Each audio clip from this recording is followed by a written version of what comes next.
Welcome home to USA Global TV and Radio, a place where dreams take flight, with authentic storytelling, diverse perspectives and meaningful conversations, where global stories unite and bridges are built beyond all borders. Discover world-class education, entertainment, hope and inspiration. Together, we're building bridges worldwide. Subscribe to our channel, USA Global TV. Download our app, USA Global TV. Be our guest or join our team. Visit usaglobaltv.com. Thanks to our founder and executive producer, Dr. Jacqueline Kerbeck. Music score by Yeffy Tang from Cloud Road Music. Voiceover artist Mike Porter. Creative direction by Paul Garcia. USA Global TV and Radio, your home for global connection. All rights reserved. This video and its contents are the exclusive property of USA Global TV and Radio. Unauthorized use, duplication or redistribution in any form is strictly prohibited.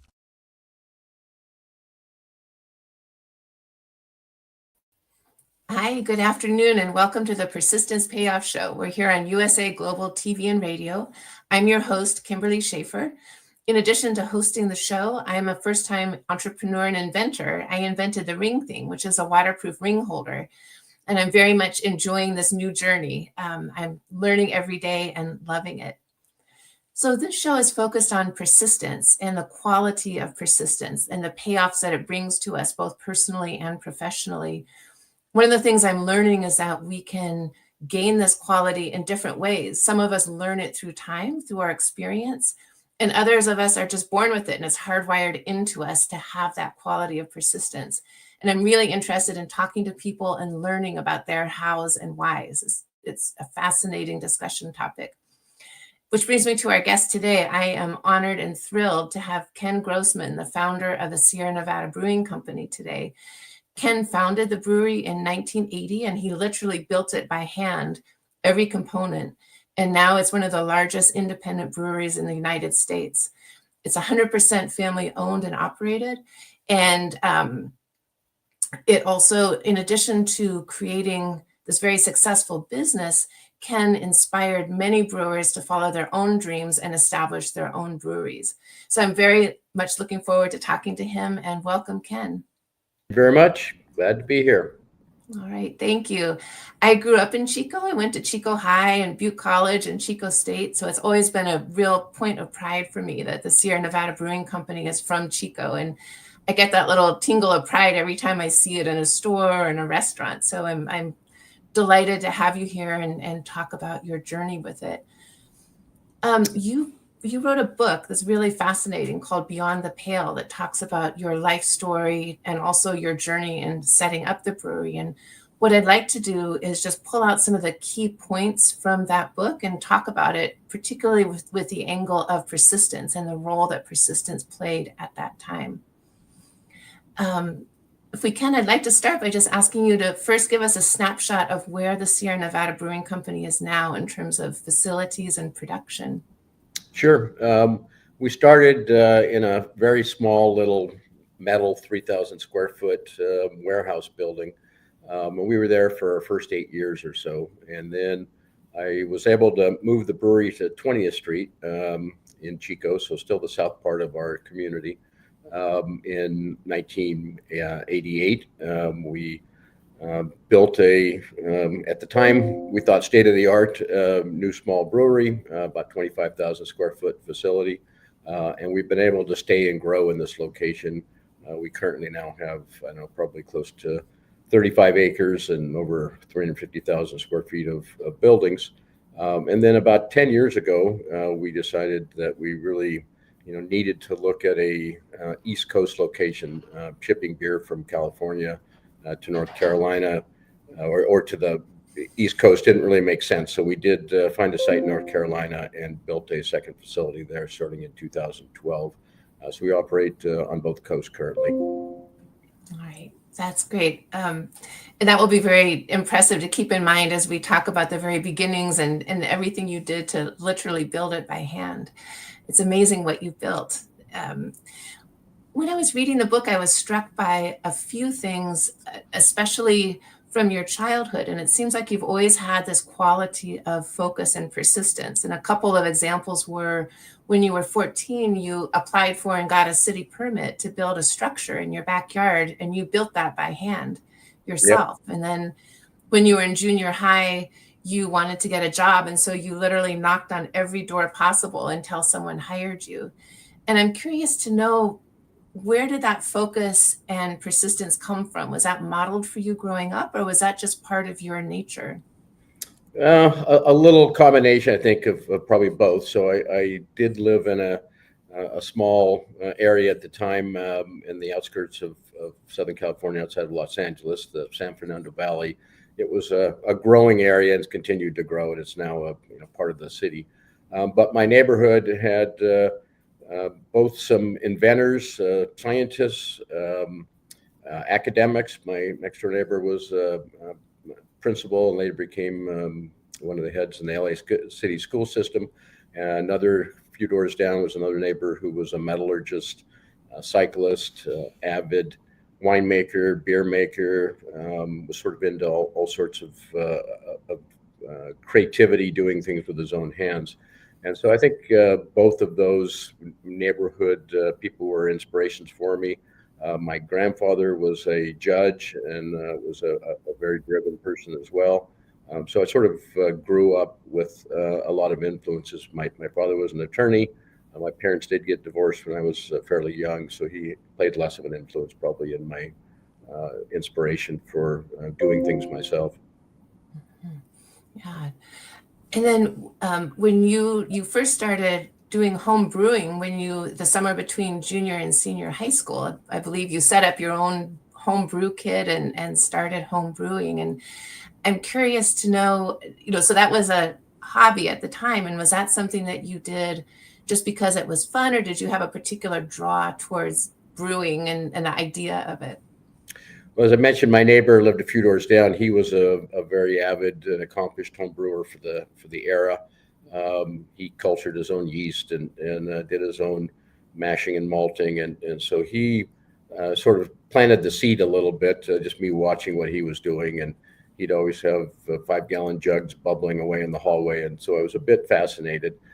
I did enjoy science at a young age, though. So I was interested and did, I guess, enjoyed the whole world of science. So I think that was planted in me pretty early, and maybe the fermentation and the doing things yourself also helped in that regard. But yeah, I decided I wanted to make a little bit of beer, and first made a little bit of wine, actually. So I made some not very good wine, and then started to make small batches of beer.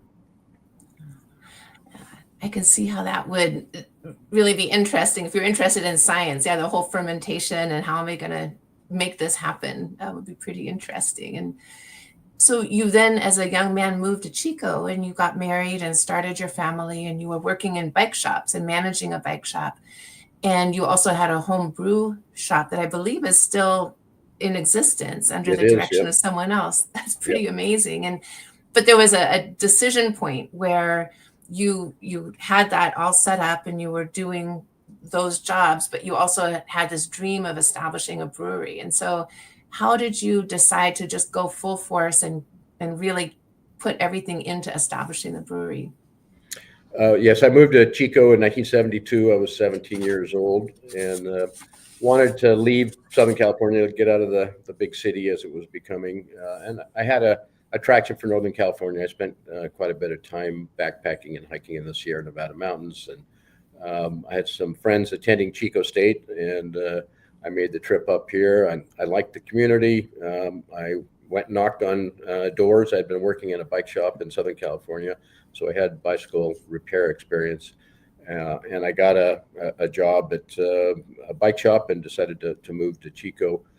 Initially, without the intent of going back to school immediately. I figured I'd take a break. But within a few months, I went to Butte College, started studying chemistry, which, again, fascinated me, and continued to homebrew. And I had another neighbor who suggested I open a homebrew supply store, and I thought that seemed like a good idea, so I could get better ingredients for my homebrewing hobby. So that happened in 1976, and ran the homebrew shop for a couple of years, and decided that brewing was a fascinating hobby, but it could also be an income stream and my livelihood. So I sold the homebrew shop, wrote a business plan. I had a partner at the time, and then tried to borrow money, which we were unsuccessful at. And then in 1978, we just started to build equipment ourselves and cobble a small brewery together with support from family and friends as far as loaning us some money. And we opened the initial brewery, made our first batch of beer November 15th, 1980. And we spent about $100,000 finally to get the doors open, which was about double what I had originally told my friends and investors it would take, but that's what it took us to get the doors open. Yeah. Well, in the book, you describe your journey of finding salvage parts to put together yourself to literally build every aspect of the brewery, and your hand was in every single piece of equipment and process in the brewing. How did your persistence ever waver during that time? Did you ever think, oh man, what have I got myself into? And how did you push through it? Yeah, numerous times I had that thought. I mean, we didn't have much money. I was still working at a bike shop to pay the bills and to feed my family. I had gone to Butte College to study chemistry, and then later I transferred to Chico State. But I decided when I was going to open a brewery, the only way we could really do it with such limited resources was to do it all ourselves. So I re-enrolled back at Butte College, and I took every welding and fabrication course I could get into. I took some business classes. I took refrigeration repair. I took electrical wiring class. So I decided I needed to get the skills to do it, and just started doing it. And we kept running out of money, and that was a real challenge. We were not really able to make an income until we made our first batch of beer. And even then we had some problems with our first few batches, so we decided not to sell any of our initial beer. So there was a lot of times where it was quite a struggle to keep the motivation going and keep sort of plowing forward. But at that point in time, I really committed every penny that I had, and my father, my grandfather, and some friends had invested money. So not completing the project and not making a positive business out of it was not an option. I really had to make it work. I really just committed all my resources, and failure was not an option. So I think that was in part what kept me going. I just didn't have another alternative. I couldn't walk away from it at any point until I really completed the whole mission. Yeah, that makes sense. And it sounds like between building everything yourself and taking classes, and working at the bike shop part-time, you were having some pretty long days. Yeah. 7 days a week was pretty much standard, and 10 or 12-hour days were the norm. And had you anticipated that when you started? I don't know what I anticipated when I started. I was pretty naive. I mean, I didn't know anything about the commercial brewing industry. I'd never worked at a brewery. I just had made small batches at home, and went and visited a number of smaller breweries. So I went and saw the Anchor Brewery in San Francisco and met Fritz Maytag, and he was a bit of a mentor for me in the early years. I went and visited the very first startup craft brewery in America called New Albion, which was in Northern California, and saw what he had done, and saw his struggles and saw how difficult it was. So I think I got reality pretty quick that it was not going to be easy. And again, the brewing industry at that point, there were less than 50 breweries in America total. Today we've got about 10,000. So the landscape has changed dramatically since I started. But out of the 50 or so, that included the largest Anheuser-Busch and Miller and Coors and Olympia and the other brewers that were around at the time. And then a handful of small brewers, less than 30 small breweries in the United States. And I did get to meet a number of them at some conferences that I went to, and realized that the brewing industry in general was very competitive and very difficult. So I think I didn't know what I didn't know in the beginning, and I quickly learned that it was going to be a pretty tough challenge to grow the business. But we just persevered and kept selling a few more cases every week until we continued to be able to expand and finally got enough cash flow where we could sort of see the light at the end of the tunnel. Yeah, that makes sense. And one of the things that also struck me in reading the book was your dedication to quality. Like there was a point where you could have gone on and just try to push out as much quantity as you could and see how big you could get as fast as you could, but you were very focused on ensuring quality, and it wasn't just pushing out beer. And can you talk a little bit about that? Sure. Between 1978 and 1982, so sort of the beginning of the whole craft brewing industry, there were 6 small brewers in America, 6 new start small brewers. We were one of the 6. And I, again, knew my peers, and there were so few of us, we did communicate pretty regularly. And everybody was challenged to some degree. Nobody had any money, but some of the brewers weren't making the best beer, and they quickly went out of business. And so from the very beginning, we saw that in order to survive and to compete, we really had to have great beer. And so we focused on quality control and consistency from the beginning. We had a real laboratory to start. We didn't have a lot of equipment in it, but we knew that keeping our eye on quality control checks and the health of our yeast and looking out for any wild yeast or bacteria and things that would impact the flavor of the beer was really critical. So we did focus quite a bit on quality and consistency from day one, and I think that's part of the reason that we're here today. And those other 5 brewers have gone out of business since then. So we're the last of that original 6 still standing. Wow, that's congratulations. That's a great accomplishment. And the pale ale is one of your signature brews. Is the recipe for that pretty much the same, or have you changed that over time? The recipe is the same. We have changed varieties of barley and things like that just because the industry has changed varieties, but we still use Cascade hops, the hop that we helped popularize and use in our pale ale. So no, the recipe is pretty much the same as it was in the very beginning. We still naturally condition the beer in the bottle and in the can, something that we've done from the very beginning because we had to. We didn't have the resources to have ways to carbonate artificially, so we naturally carbonated the pale ale, and it's still carbonated that way today. Yeah, that's interesting. And I believe that you don't pasteurize. Is that still the case? We do not pasteurize most of our beers. We fairly recently came out with a non-alcoholic beer, and it needs to be pasteurized just because of the lack of alcohol. You lose some of the inherent protection that alcohol gives to prevent pathogenic growth. Beer in itself, normal beer with alcohol, does not support pathogenic growth. So it's not like milk or eggs or other products that are susceptible to having pathogens grown. And beer is a safe product, and that's why it's been around for so many thousands of years, because it was safe to drink when water wasn't safe to drink. That's it. That makes sense. People could carry it on ships and do all kinds of things with it. And there's one quote I wanted to read from the book that really struck me because you were a trailblazer in setting up the brewery, but then also within the brewing industry, you were a trailblazer in terms of not pasteurizing and some of the ways that you did things. And you mentioned that you had this realization back in the 2nd grade, and you said, even at that young age, I recognized there was a price to be paid for nonconformity.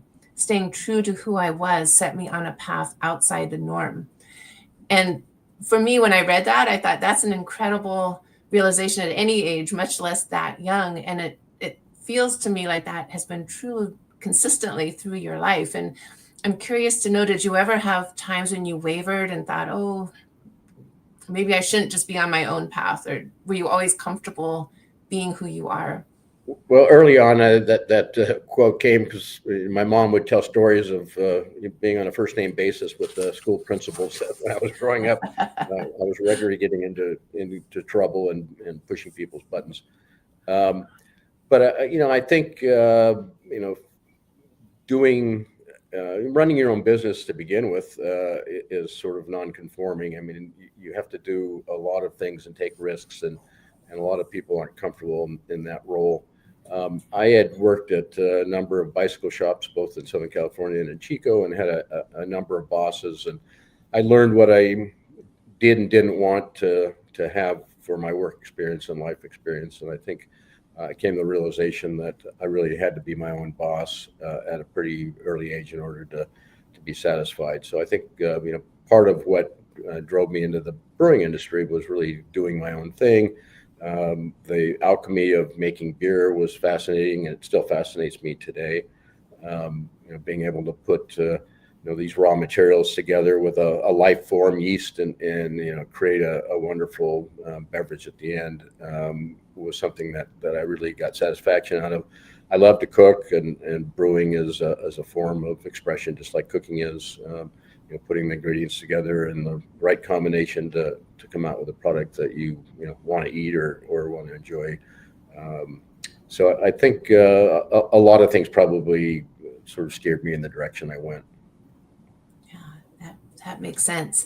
And when you were first establishing the brewery and finding these salvage parts to put back together and create your own, can you talk a little bit about how your persistence showed up in terms of the places that you went? I mean, you went not just locally, but you went in California, the Pacific Northwest, you went to Germany to find the parts. And can you talk about that process a little bit, please?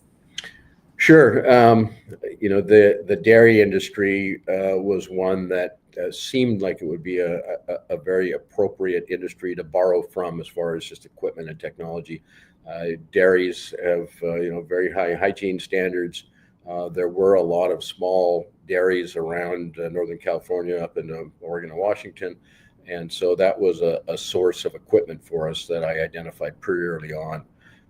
I had a 1-ton Chevy flatbed truck that I would drive up and down the Sacramento Valley and up into Northern California, up into Oregon and Washington as well, and explore little towns that had historical dairy industries. I realized I could go into a feed store in a small community and ask them if they knew of any local dairies around, because they had been supplying feed in the past. And I found a bunch of shuttered dairies and was able to buy pumps and pipes and all sorts of things at just a few cents on the dollar. And a lot of that could be repurposed into making beer. So that was really the source of my early equipment.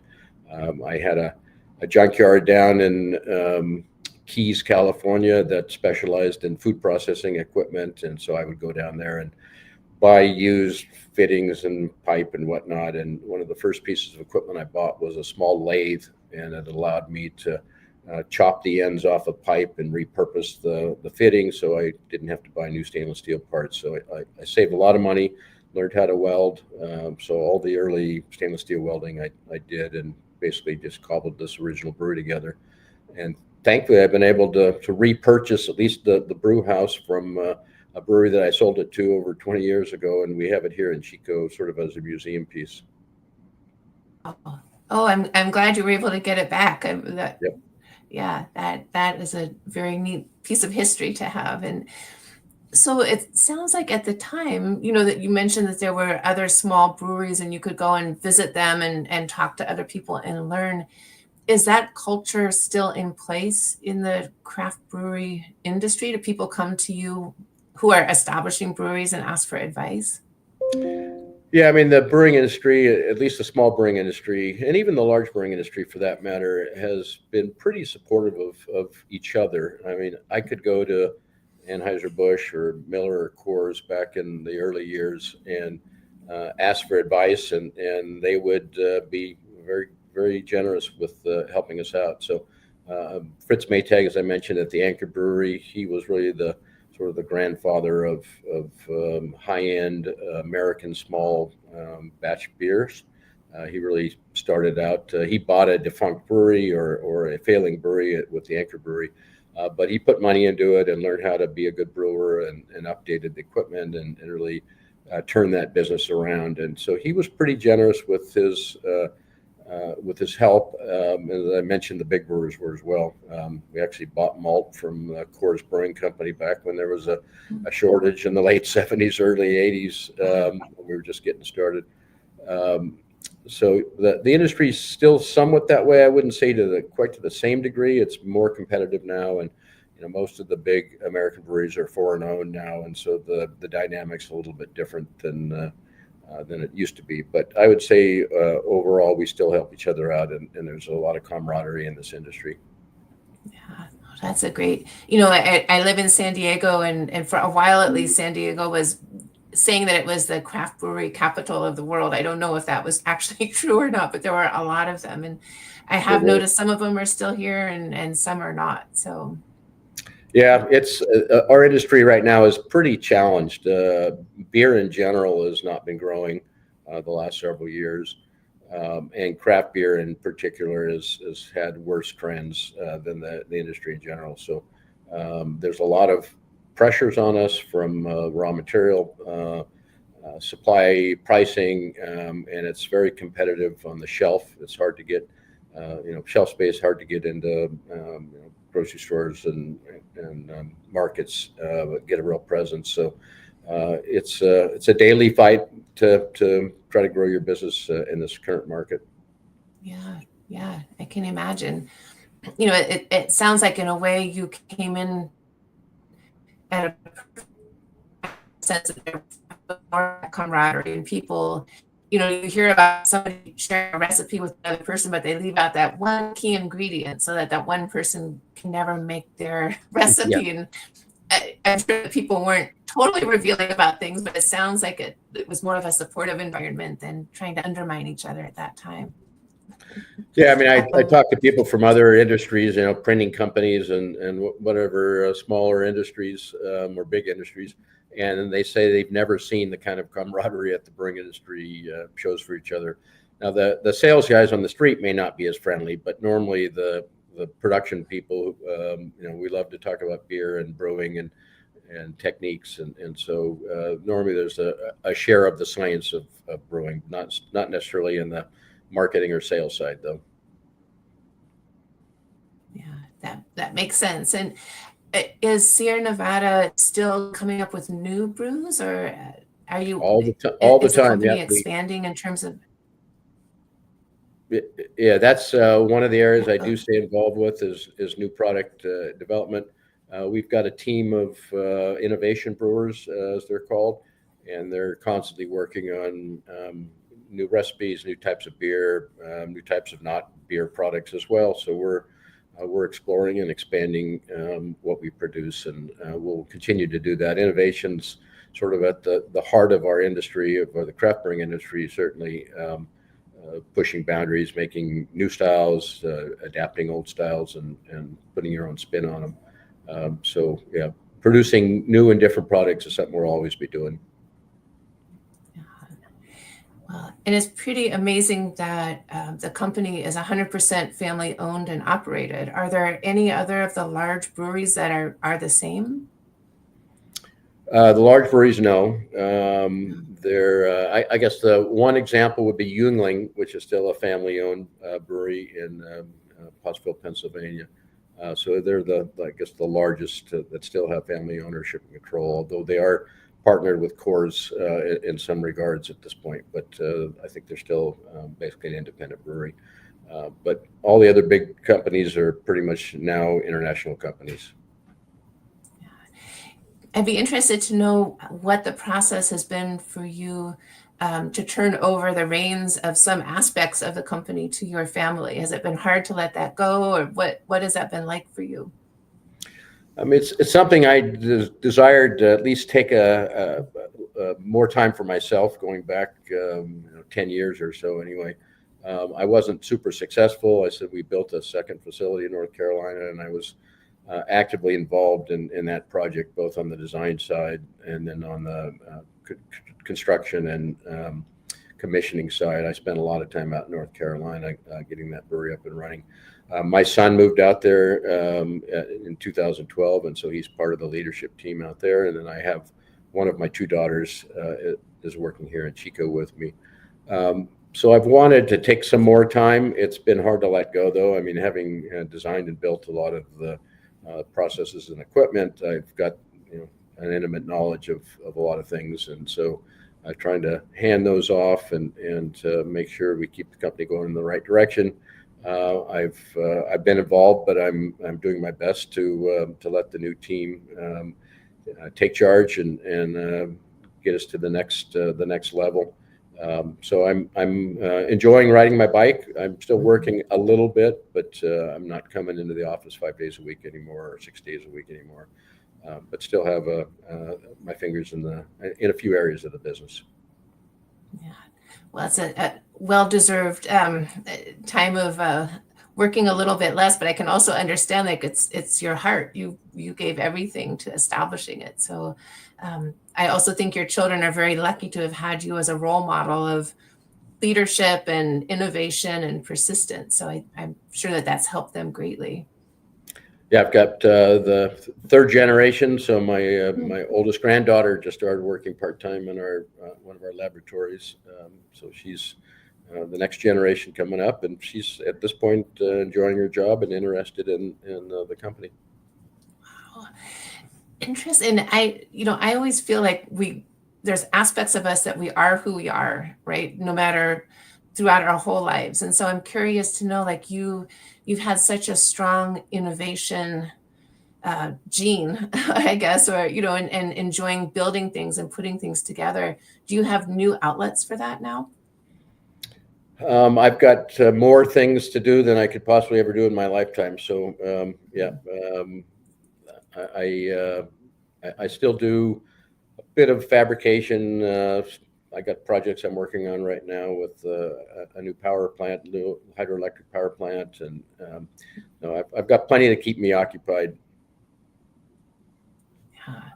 Well, and also your bike riding, I think, is very impressive. You've been back riding my bike again. I've been an on and off road cyclist for 50 years, and now getting more into mountain biking and really enjoying that. Yeah. But from this vantage point now, when you look back over the development of the brewing company, is there one aspect or time that you're really most proud of in terms of persistence? Well, I bought my partner out a bit over 20 years ago, and that was a long and slightly painful process, but I persisted, and we ended up, I think, hopefully both in a good place at the end of the process. And that then allowed me to really, chart my own destiny completely versus having a 50% partner and my partner's family involved and my family involved. So, ending up with 100% of the ownership of the company was something that was meaningful to get done for me. Yeah, that makes sense. Sure. And you also, I don't have the exact quote in front of me, but there's a point in the book where you say, as you were facing some of the obstacles that you ran into, you were just focused on addressing that obstacle, and that if you'd actually looked at the whole picture, you might have given up or not continued, not persisted. But can you talk a little bit about that philosophy of I'm just dealing with what's in front of me right now? Yeah. I mean, doing what we did back in 1980, I mean, there was really no track record. I mean, today, as I mentioned, there's almost 10,000 breweries. Well, they had a lot of people came before them who struggled and failed, and some succeeded. So I didn't have a lot to look back on. As I mentioned, Fritz Maytag had successfully revamped the Anchor Brewery, and the other few small breweries that I could see what they were doing weren't necessarily running their businesses in a great manner. So there wasn't a lot of role models, and I think if I would have sort of looked at the whole of what I needed to accomplish, from building the equipment to making good beer to selling good beer to making sure I had enough money in the bank to keep the company going, all of those things, if I had faced head on initially, I probably would have realized it was too big of a lift, and I might have done something completely different with my life. But being able to sort of take it one bite at a time and sort of know where I wanted to get to, but didn't know all the steps I had to accomplish ahead of time, was maybe a godsend that I didn't have so much to keep me from fulfilling my dream. Yeah, that's a great perspective. When I was thinking about it, I thought, there's this saying you don't want to miss the forest for the trees, but in a way you were looking at the trees and not the forest, and that did you very well. Yeah, at the time. Yeah, I mean, it worked for me. I'm not suggesting that people shouldn't know what they're getting into before they get into it, but in my case, probably if I would have known everything, I would have been it would have been too daunting to want to tackle it all at once. Yeah. Well, and the growth is really interesting. Could you please talk a little bit about, like, with your first business plan, what your production goal was annually compared to where you are now, and how it's grown since then? Yeah. Again, when I wrote my business plan, I was totally naive, didn't really understand anything about the industry, and didn't really realize the challenges we'd be facing. And so the original business plan called for us making 2,500 barrels of beer a year. A barrel of beer is 31 gallons. My original fermentation cellar, I had 2 300-gallon dairy tanks, and I had 6 aging tanks that I welded myself together, again, 300-gallon tanks. And the business plan called for us hopefully growing up to that 2,500 barrel annual capacity, and then the potential to expand to, I think, 3,500 barrels was all we had envisioned as the sort of the maximum.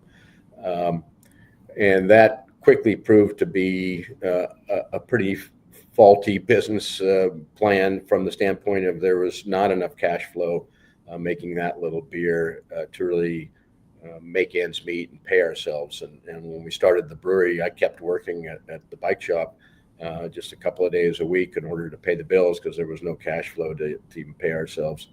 And so we pretty quickly realized that our business plan had to be completely revamped. I remember being quoted at some point saying if I could only get to 10,000 barrels, and on paper it looked like 10,000 barrels was really a great number from the standpoint of enough cash flow to be able to feed ourselves and to reinvest in the company. And when we left the old facility, we were brewing, I think we brewed almost 13,000 barrels finally.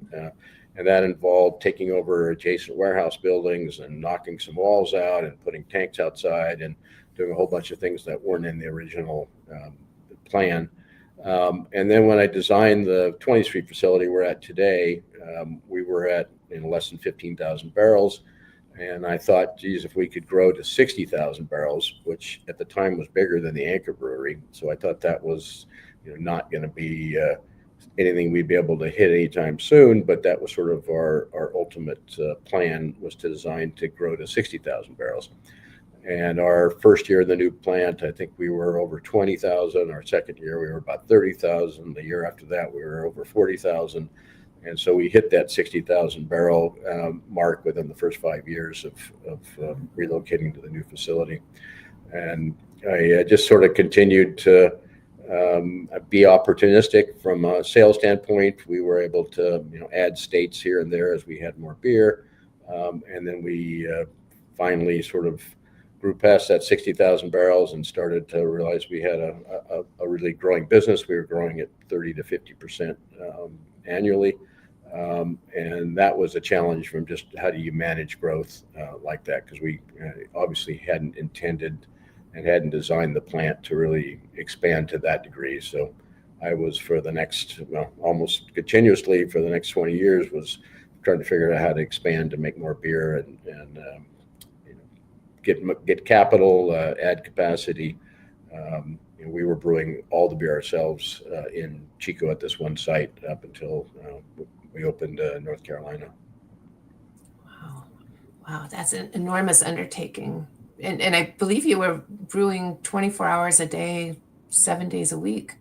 Yeah, we got up to, before we built the new facility, we brewed 363 days 1 year, round the clock, no scheduled downtime. I think we took Christmas and Thanksgiving off that last year. It was a real struggle before we did a pretty major expansion here in Chico. We added a second brew house. We went from a 100-barrel brew house making 3,000 gallons a batch, the equipment I bought used in Germany, to designing and building a brew house that was twice that size, so 6,200-gallon batches, and able to brew 12 batches in a day. And so we went around the clock quite often. Wow. That's incredible dedication. I mean, really, really inspiring. And we're almost at the end of our time. It's flown by. A question I have is, if someone came to you who was starting their business journey, what advice would you give them regarding persistence as they embark on that journey? I get asked this question pretty regularly, and I think one of the keys to us succeeding and me succeeding was the sort of the level of commitment. If it's not something you love doing, I think it's going to be hard to commit to doing it 100% day in and day out. So I think finding something you're passionate about. And then there are other people who have different business philosophies. They don't necessarily love what they do, but they get a good paycheck. I mean, for me, it was something that I really cared about, wanted to do, went all in. And so I think just having that level of commitment, that it's going to be harder and there's going to be those really difficult times and challenges. And if you're not 100% invested, the likelihood that you're going to succeed, I think, goes down dramatically. That makes really good sense, especially when you talk about the long days and long hours that you worked. You have to really be invested in it in every way. Yep.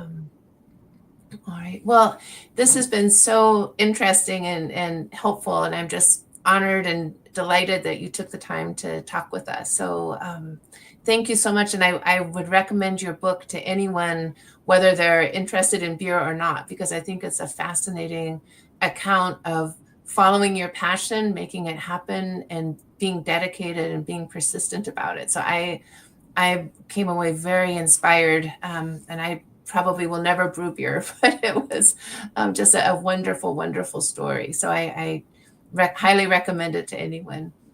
Well, thank you very much. It's been a real pleasure, and thanks for reaching out to me. All right. Thank you so much. I appreciate it. Gosh, that was fantastic. I'm so honored that he took the time to be here today.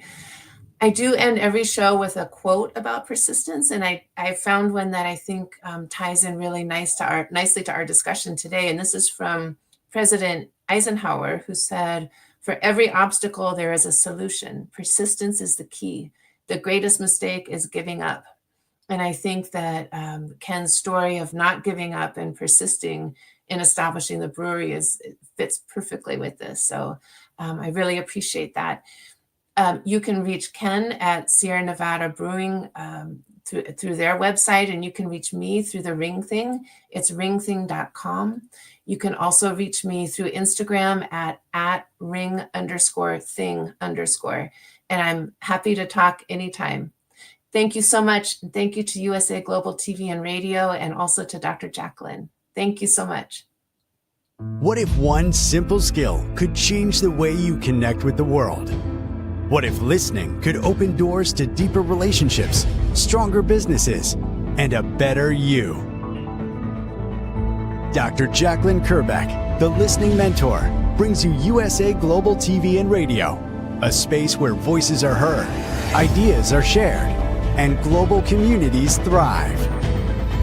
Through the elevated listeners' courses and books, you'll master the power of listening, set boundaries with confidence, and transform conversations into opportunities.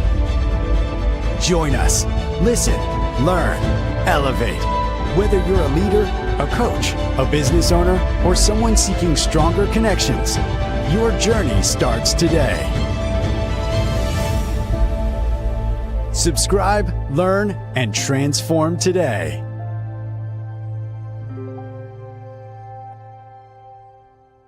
Thank you, viewers and listeners of USA Global TV and Radio, for joining us today. We're honoured to have your time and attention as part of our global community. At USA Global TV and Radio, we believe in the power of authentic conversations, meaningful connections, and creating a world of possibilities together. Want to be part of something bigger? Join our team of elevated listeners at usaglobaltv.com, a space where your voice matters and your ability to listen transforms relationships. Stay connected with us across all our platforms for thought-provoking discussions, expert insights, and empowering stories. Subscribe to our channels at youtube.com/c/USA-Global-TV. Follow us on social media and explore the endless opportunities we're creating for growth, learning, and inspiration. Together, we're not just broadcasting. We're building bridges and changing lives one conversation at a time. For inquiries, contact us at info@usaglobaltv.com. Music by Johnny Dyes. Produced by Executive Producer and Director Dr. Jacqueline Kerbeck. Voiceover by Mike Porter. Creative Direction by Paul Garcia. All rights reserved. Copyright 2025. Visit usaglobaltv.com to view our full terms and conditions.